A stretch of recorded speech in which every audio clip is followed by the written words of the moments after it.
Hello student, आपण बघत आहोत अर्थशास्त्राचं प्रकरण 9, भारतातील भांडवल बाजार आणि नाणे बाजार. सहकारी बँक या आपण आपल्या लेक्चरमध्ये आज बघणार आहोत. आपण मागच्या लेक्चरमध्ये व्यापारी बँकांविषयी माहिती बघितली. आता आपण बघणार सहकारी बँक. आणि सहकारी बँक या कोणकोणत्या स्तरावर कार्यरत असतात, तर सहकारी बँका राज्यस्तर, जिल्हास्तर आणि प्राथमिक स्तर या स्तरावर कार्य करत असतात. आणि सहकारी बँक या काय करतात की यांची स्थापना 1904च्या सहकारी पतन संस्था या कायद्यान्वये झाली. आणि सहकारी बँका स्थानिक लोकांकडून स्थानिक लोकांकडून कर्जाची गरज भागवून व्यापारी बँकांना प्रयत्नांना पूरक ठरतात. आणि या अल्प मध्यम गटातील बँकिंगच्या गरजा पूर्ण करतात. आणि या या 3 स्तरावर असतात. आणि नंतर आहे विकास वित्तीय संस्था. विकास वित्तीय संस्था अशा संस्था असतात की ज्या मध्यम आणि दीर्घ मुदतीची आर्थिक मदत करतात. जास्त मुदतीसाठी जे आहे त्या कर्ज देतात. कृषी आणि इतर प्रमुख क्षेत्रांच्या विकासास मदत करतात. शेती क्षेत्राला त्या मदत करतात. भारतीय औद्योगिक वित्त महामंडळ industrial finance corporation of India अंतर्गत 1948 मध्ये ही स्थापन झालेली पहिली वित्तीय जी आहे ती काय आहे, संस्था आहे. मग आहे उदारीकरण आणि जागतिकीकरणाच्या आगमनाने विकास वित्तीय सांघिक कॉर्पोरेट क्षेत्राच्या वित्तीय गरजा मोठ्या प्रमाणात वाढल्या आहेत. याशिवाय अनेक परदेशी कंपन्यांनी भारतीय कंपन्यांशी करार केला आहे. व्यापारी बँकिंग, ग्राहक वित्त, दलाली, जहाज भांडवल पुरवठा, कॅपिटल फायनान्स, पायाभूत वित्तीय पुरवठा, ई-वाणिज्य इत्यादी विविध प्रकारची नवीन उत्पादने सेवा देण्यासाठी त्यांनी सहयोगी संस्था स्थापन केल्या आहेत. अशा प्रकारे वित्तीय संस्था स्वतःला सार्वत्रिक बँकांमध्ये रूपांतरित करण्याच्या प्रक्रियेत आहेत. रिझर्व्ह बँकेने विकसित वित्तीय संस्थांना व्यावसायिक बँक होण्यासाठी मार्गदर्शक सूचना केल्या आहेत. आयसीआयसीआय कंपनी तिच्या सहाय्यक आयसीआयसीआय बँकेच्या प्रतिगामी विलिनीकरणाने एक आघाडीची व्यापारी बँक बनली आहे. ते सांगत आहे की सहकारी ज्या बँका विकास वित्तीय संस्था आहे, त्या वित्तीय विकास संस्था ज्या आहे त्या काय करत असतात, म्हणजे मोबाईल बँकिंगच्या थ्रू गरजा तर पूर्ण करतच असतात. त्याचप्रमाणे पहिले जे कोणती होती, आयसीआयसीआय कंपनी होती. या आयसीआयसीआय कंपनीचंच काय झालं, रूपांतर आयसीआयसीआय बँकेत झालं, म्हणजे विलिनीकरण झालं. आणि ते आयसीआयसीआय बँक ही आज व्यापारी बँक आहे. आणि या बँकेमध्ये लोक काय करत आहे, आपली खाती उघडत आहे.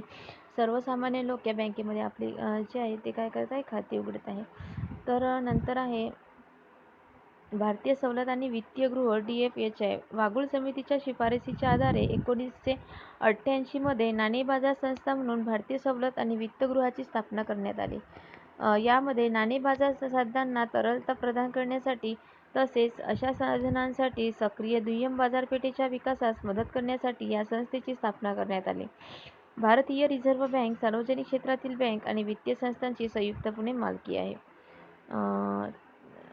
भारतीय सवलत वित्तीय गृह यामध्ये वागुळ समितीने शिफारस केली आणि त्या आधारे नाणे बाजार संस्था 1988 मध्ये जे आहे वित्तगृहाची स्थापना करण्यात आली. ते सांगत आहे की दुय्यम बाजारपेठेच्या विकासास मदत करण्यासाठी, म्हणजे बाजारपेठेच्या विकासाला हातभार लावण्यासाठी जे आहे या संस्थेची निर्मिती करण्यात आली, वित्तीय गृह भारतीय सवलत या संस्थेची.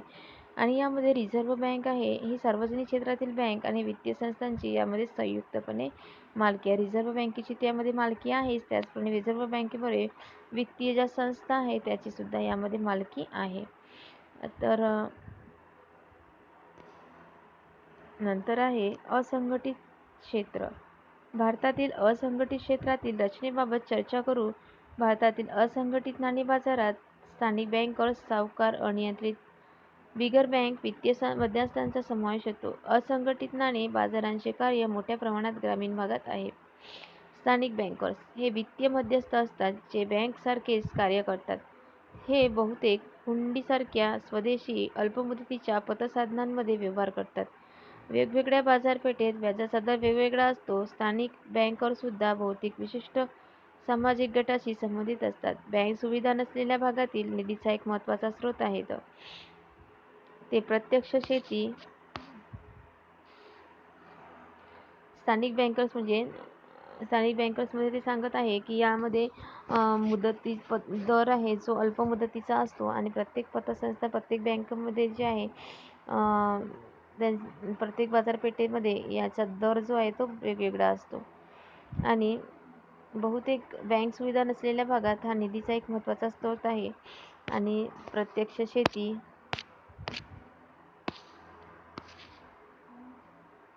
व्यापार उद्योगांना कर्ज पुरवठा करतात. उदाहरणार्थ आहे सरकारी सराफी पेढी, अडते व्यापारी आणि दलाल. हा असंघटित म्हणजे जिथे कायद्याची मान्यता नसते.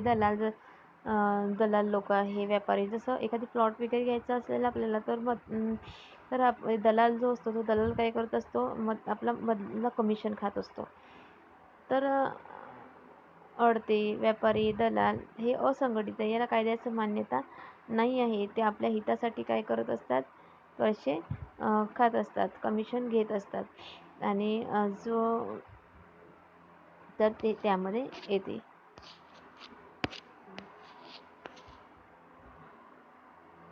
तर ठीक आहे, आजच्या लेक्चरमध्ये आपण इतकंच बघू. पुढील नेक्स्ट मीडियामध्ये आपण पुढील लेक्चर कंटिन्यू करू.